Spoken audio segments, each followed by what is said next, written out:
ইতিমধ্যে রাজ্য সরকারের তরফ থেকে আজ 12ই ফেব্রুয়ারি পেশ হবে বাজেট। বিধানসভা ভোটের আগে রাজ্যের শেষ পূর্ণাঙ্গ বাজেট গত 10ই ফেব্রুয়ারি থেকে শুরু হয়ে চলেছে পশ্চিমবঙ্গের বিধানসভা বাজেট অধিবেশন। 12ই ফেব্রুয়ারি আজ বাজেট পেশ করবেন অর্থমন্ত্রী চন্দ্রিমা ভট্টাচার্য।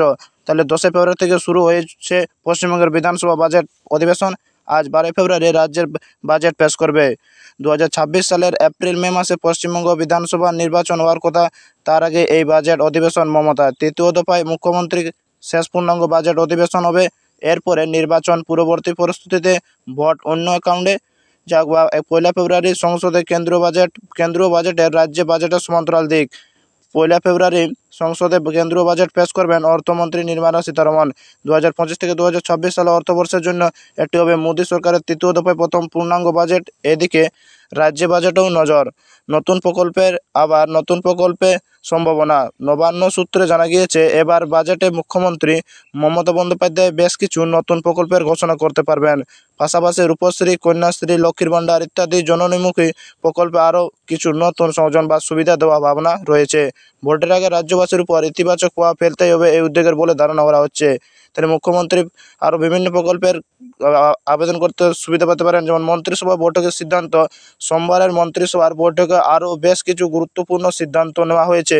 স্বরাষ্ট্র, সমাজ কল্যাণ এবং আইন দপ্তরে 60 জন নতুন কর্মী নিয়োগ অনুমোদন দেওয়া হয়েছে। তাহলে সমাজ কল্যাণ বা বিভিন্ন রকম পরিস্থিতি চাকরিগুলো 60 জন নিয়োজনের আবেদন করার সুযোগ দিয়েছেন। সরস্বতী পূজার দিনে রাজ্যের বিভিন্ন এলাকায় পরিস্থিতি নিয়ন্ত্রণে রাখতে মন্ত্রীদের নজরদারি নির্দেশ দিয়েছিল মুখ্যমন্ত্রী। মন্ত্রীদের সতর্ক থাকবার পরামর্শ দিয়ে তিনি বলেছেন, কোনো সমস্যা হলে সঙ্গে সঙ্গে প্রশাসনকে খবর দিন, এলাকায় নজরদারি বজায় রাখুন। তাই মন্ত্রীদের সতর্ক থাকার পরামর্শ দিয়েছেন এবং তিনি বলেছেন, কোনো সমস্যা হলে সঙ্গে সঙ্গে প্রশাসনকে খবর দিন। বিধানসভা নির্বাচনের দিকে নজর। 2026 সালে বিধানসভা নির্বাচনের আগে এটি তৃণমূল সরকারের জন্য একটি গুরুত্বপূর্ণ বাজেট অধিবেশন। তাহলে 2026 সালের বিধানসভা নির্বাচনের আগে এটি তৃণমূল সরকারের জন্য একটি গুরুত্বপূর্ণ বাজেট অধিবেশন। এই বাজেটের মধ্য দিয়ে সরকার জনগণের কাছে উন্নয়নমূলক বার্তা পৌঁছে দেওয়ার চেষ্টা করবে। রাজ্যের বিভিন্ন উন্নয়ন প্রকল্পে বাড়তি বরাদ্দ, নতুন প্রকল্পের সূচনা এবং জনমুখী পদক্ষেপ নিয়ে নির্বাচন প্রস্তুতি জোরদার করার সম্ভাবনা প্রবল। সব মিলিয়ে রাজ্যে বাজেট অধিবেশন এবং মুখ্যমন্ত্রীর এই বাজেটের নতুন একটা পরিস্থিতি